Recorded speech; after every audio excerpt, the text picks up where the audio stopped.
Gabriel has 3 questions for you on Tolkien and the Lord of the Rings. Okay. First question. Tolkien himself has stated that Lord of the Rings was a fundamentally religious and Catholic work, and that because of that, he went through his work and consciously cut out virtually all references to cults or religious practices. I've never understood why he did this. There are even a few scholars out there who try and claim the work is more pagan than Christian. Rather than making the religious element explicit, Tolkien made it implicit, absorbed into the story and symbolism. Was this a good thing? I think it was, because it expanded the appeal of the work to a larger number of people. There are a ton of people, if they had known it was a Catholic work, wouldn't have touched it. But it's had an influence on them. And let me say this about The Lord of the Rings. I've said it before, I'll say it again. It has a lot of motifs from Catholic history woven into the story, which I've written about elsewhere at different times. But what gives the story its power is that it's a meditation on the interaction between grace and free will. And it illustrates in the story how they work in real life. The old saying, God rides straight with crooked lines. There are 2 or 3 areas in the story, really, where this becomes almost explicit. The first is when Frodo and Gandalf, I believe, are talking about the ring. And Gandalf says, well, this should be a comfort to you that Bilbo was meant to find the ring and not by its maker. Well, it's the closest he comes in the body of the work to talking about the divine will. Except that, notice that by people trying to follow a moral law, good things happen, even despite themselves. So even Gollum has a role to play. Had Gollum not been spared, Frodo would have succumbed to the ring, and the whole quest would have been a failure. But because evil Gollum was allowed to live, he played his part at the end. And Frodo was saved from himself by Gollum. Frodo's afterlife, if you will, was saved by Gollum the way Gollum's life was saved by Frodo. Wow. And the third point where it becomes apparent is when Gandalf, and this is in one of the appendices, Gandalf is talking about the prequel to The Hobbit and how he had been sitting in the inn at Bree one night and ran into Thorin Oakenshield. So he goes on this long chat about what would have happened had Smaug not been killed. And he ends it by saying, dragon fire in Lorien, and perhaps no queen in Gondor. And none of that came to pass because I happened to run into Thorin Oakenshield one day in the inn at Bree. A chance meeting, as we say in Middle-earth. Well, unfortunately, that beautiful phrase was destroyed in the movie version of The Hobbit.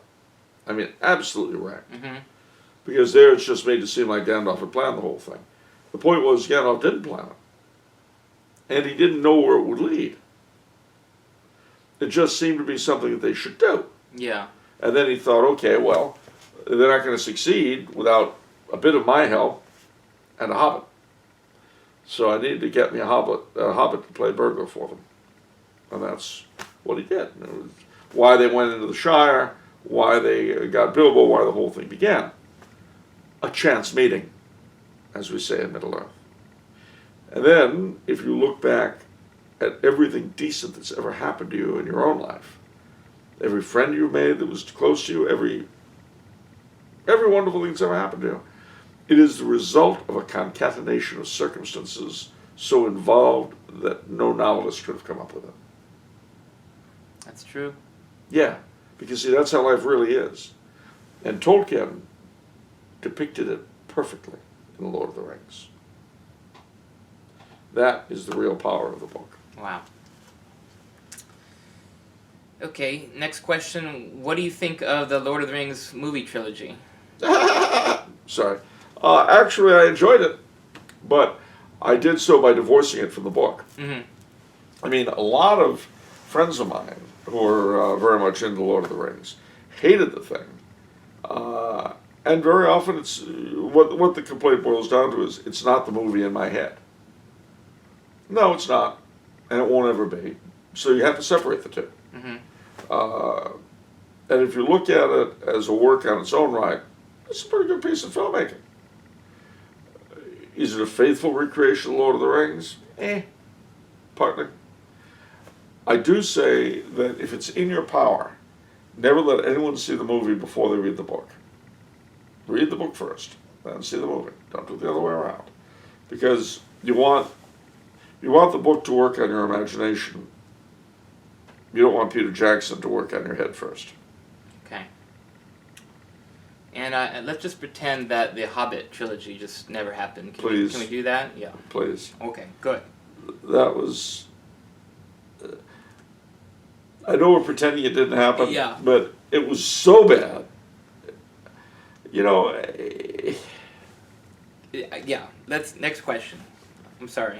All right. There seems little relation between Tolkien's godly elves and the elves of folklore, who are a wild, unpredictable bunch, with some being good, albeit mischievous, while others are just plain evil. Do you feel this is a positive change? Well, yeah. I mean, Tolkien's elves are sort of funhouse mirror reflections, in a good way, of the so-called Seelie court of Scottish folklore, which has its equivalents in other folklore. That is to say, the good elves, who well, I was going to say in real life, but in real folklore anyway, are mischievous and unpredictable. The elves, Tolkien's elves, are noble, but fallen. But I think it's a very useful thing, good thing they did that, because they show us the limits, again, of free will.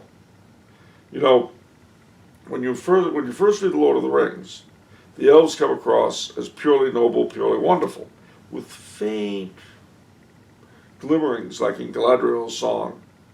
But if I should mount a ship, what ship would take me back across so wide a sea? Faint intimations that, you know, there's something with these guys. They've got a problem. And then the Silmarillion makes it explicit. The High Elves of Middle-earth are there because they revolted against the Valar. And they came to a Middle-earth that was involved in a struggle with Morgoth, who was Sauron's mentor, you might say. Mm-hmm. They came to the aid of men who were struggling against them, but they were there in the first place because of their own rebelliousness. And the Valar were not obligated to do anything for them. It was only at the very end, with the tremendous appeal, not just of the elves, but of the men, that the Valar intervened to save them and overthrew Morgoth. In this, we see the limitations even of nobility. We see how self-centeredness and pride can destroy the noble. The story of the elves is really a tragedy, of the elves of Middle-earth. It's a tragedy. They have come over from, beyond the sea, rebelling against their rightful lords to take back the Silmarillia, the three Silmarils, to take them back from Morgoth. Why? Pride. What did it matter, really, if Morgoth had kept them, as far as they were concerned? Not a lot. I mean, it was annoying what he did, but they wouldn't really have lost out. And the proof of the pudding is the two of the elven tribes stayed in Valinor. And they were fine, They were hanging out, having a good day. So it is the tragedy of the elves is the tragedy of a noble people brought to naught by pride and self-will.